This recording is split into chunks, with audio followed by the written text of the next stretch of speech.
Hey, halo teman-teman. Halo teman-teman. Halo teman-teman. Sudahkah menyukai batu akik? Sudahkah menyukai batu akik? Masihkah mencintai batu akik? Oke teman-temanku, boom, dimanapun kalian berada, terima kasih selalu setia menyaksikan channel Aryasena GMS, sebuah channel yang gak akan bosan-bosannya untuk mengungkapkan keindahan batu akik Indonesia, mengangkat fakta-faktanya dan mengajak teman-teman untuk menyukai batu akik Indonesia. Jadi teman-teman, di edisi kali ini gue ngerasa happy banget. Kenapa? Karena gue sedang mereview sebuah batu yang menjadi favorit gue forever kayaknya. Batu apakah itu? Yap, benar, batu lumut Aceh. Di video sebelumnya bahkan lumut Aceh ini masuk ke kajian batu akik pertama gue. Teman-teman bisa lihat sebelumnya di video-video yang telah lalu. Dan lumut Aceh ini punya kisah tersendiri dalam hidup gue. Gue ngerasain betul gimana caranya mendapatkan batu ini, mulai dari kualitas yang ecek-ecek, rada bagus sampai akhirnya bagus ya. Bagus belum masuk kualitas kontes. Kalau kualitas kontes sudah beda lagi. Oh my god, I don't know the price is gonna change and make me crazy. Okay, berikutnya teman-teman, selama perjalanan gua mencari mengumpulkan idocrest ini memang mengalami masa-masa yang tidak mudah teman-teman. Ada masa-masa yang pasang surut, ada juga momentum di saat gue bertaruh, gue beli bongkahannya ternyata gue nggak dapet apa-apa, and there's too much kapur di dalamnya. Itu sering banget terjadi dalam hidup gue ketika mengumpulkan jenis idocrest ini teman-teman. Nah, pada edisi kali ini gue akan mengkaji bagaimana sih kualitas batu idocrest itu. Sejujurnya ini sesuatu yang tidak boleh ada dalam hidup manusia. Apakah itu? Kasta. Ya, benar. Jadi di sini gue ingin membicarakan seperti apa sih level dari sebuah batu idocrest itu sendiri.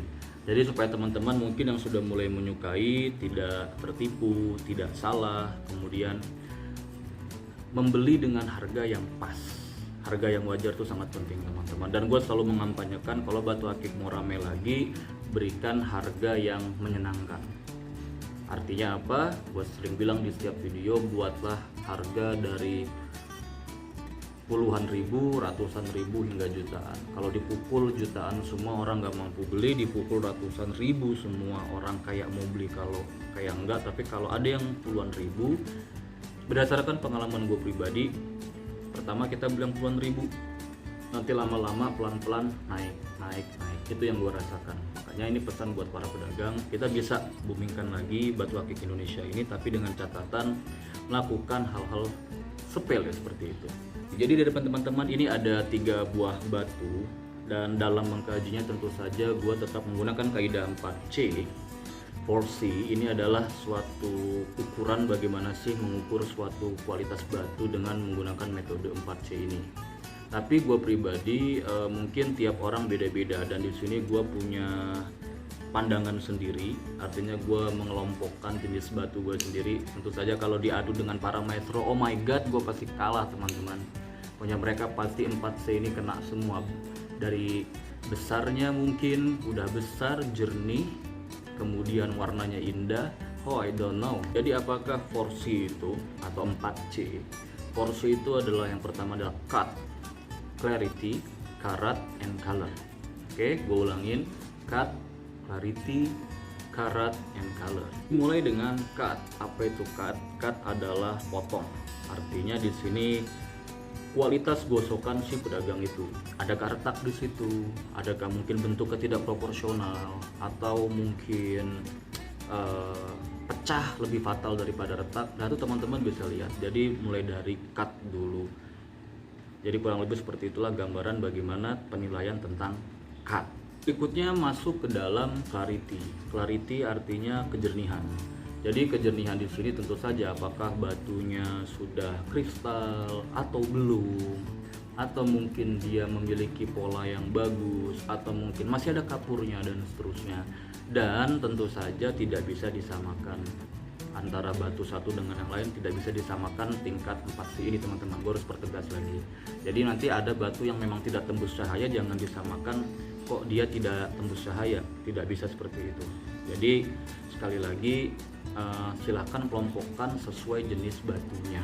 Oke. Setelah clarity ada yang dinamakan dengan carat. Tadi gue sudah katakan karat sebenarnya teman-teman. Karat itu artinya adalah ukuran.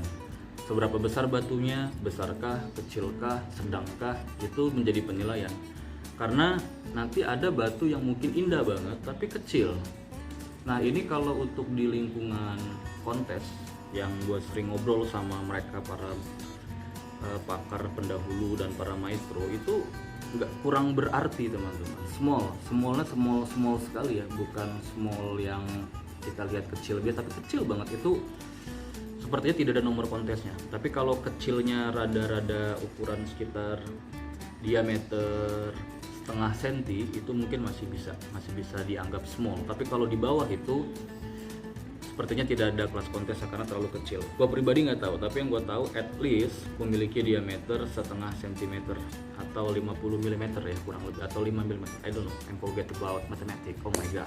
Lalu yang terakhir tentu saja adalah color. Color di sini adalah warna. Jadi kita lihat apakah warnanya sudah jernih, warnanya sudah solid. Ada yang dinamakan warna solid. Warna solid itu artinya karena ada batu teman-teman, itu masih dalam pemrosesan suatu apa ya, mungkin kimia atau apa, saya tidak tahu. Yang jelas itu pemrosesan secara alam. Dia belum memiliki warna yang solid. Seperti hijau tapi kok rada putih, seperti biru tapi kok rada ungu. Nah ini dia menjadi penentu kualitas si batu itu. Jadi kita lihat apakah batunya sudah cukup kokoh, warnanya sudah paten, merah, hijau, biru. Nah disinilah kualitas colornya diperhitungkan. So sekarang mari kita analisis ketiga batu ini. Oke teman-temanku, teman-teman bisa lihat ini adalah 3 batu yang gue punya untuk varian lumut Aceh. Teman-teman bisa lihat ketiga batu ini.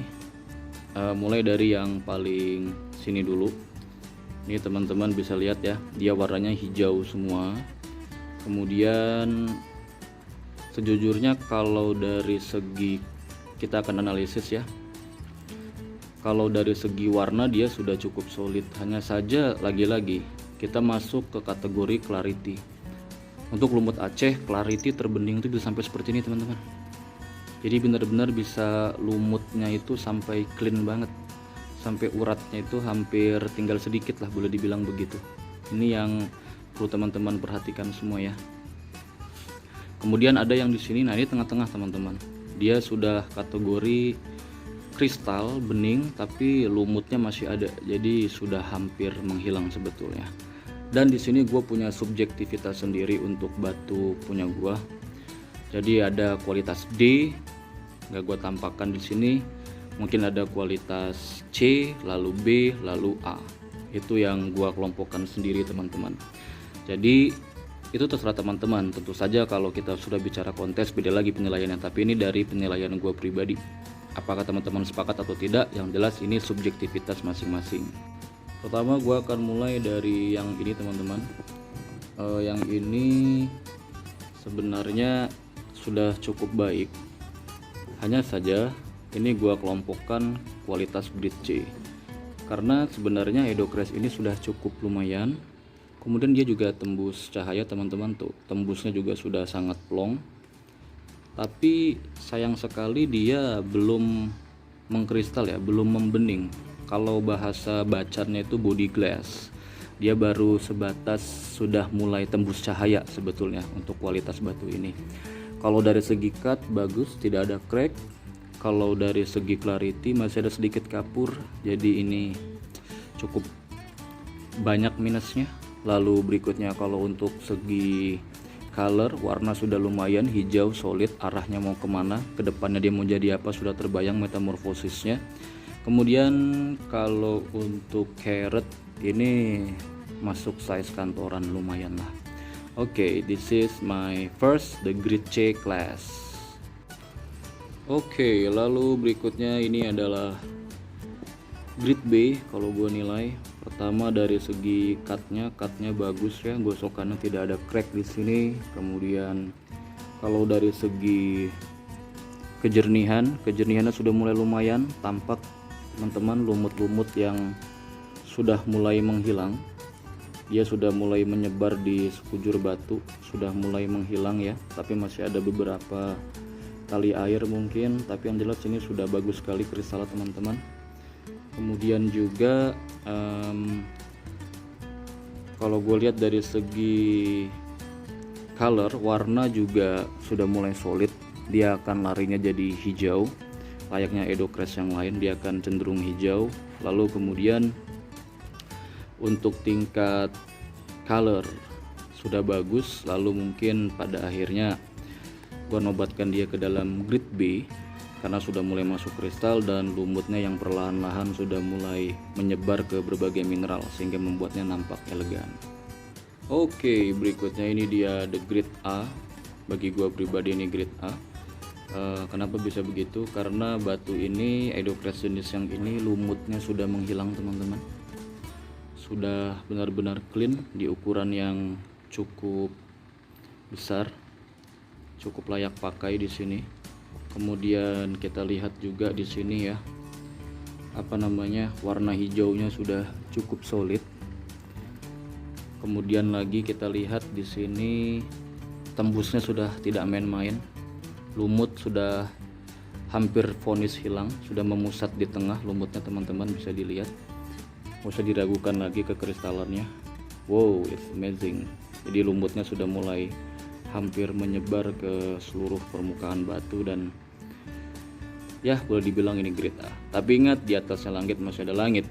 Di atasnya grade A apa itu? Tentu saja grade pemenang kontes. It's amazing.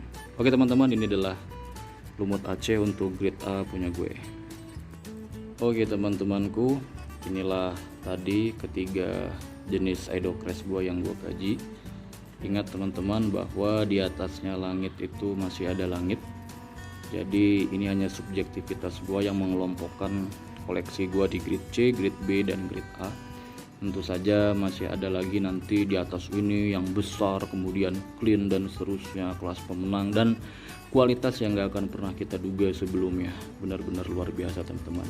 Itulah indahnya batu akik, serunya batu akik, dan membuat kita semakin kagum pada sang pencipta. Oke, terima kasih telah menyaksikan video sampai habis, walau sedikit semoga bermanfaat. What is Indonesian Gemstone? It's disebut batu akik. Bye bye.